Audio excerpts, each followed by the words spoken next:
Frauen taugen nicht für das Studium der Heiligen Schrift. Ist es wirklich dein Wille, Herr, dass ich nicht lernen darf? Als Mann bin ich unabhängig, frei im Handeln und Denken. Bruder Johannes, bist du verletzt? Ein kleiner Schnitt. Es ist nichts weiter. Gott hat euch als sein Werkzeug auserwählt. Hat jemand von euch ein Vergehen zu beichten?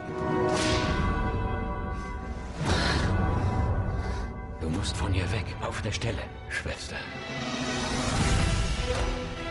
Wenn du entdeckt wirst, martert man dich zu Tode. Mein Platz ist hier.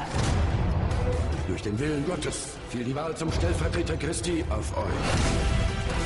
Ich hoffe dich aus der Stadt heraus.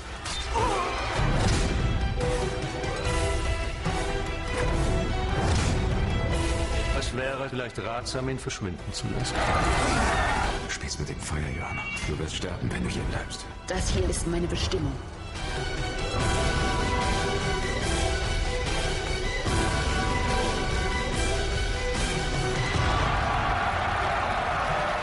Wir müssen für unsere Überzeugungen einstehen, auch wenn der Preis dafür hoch sein mag.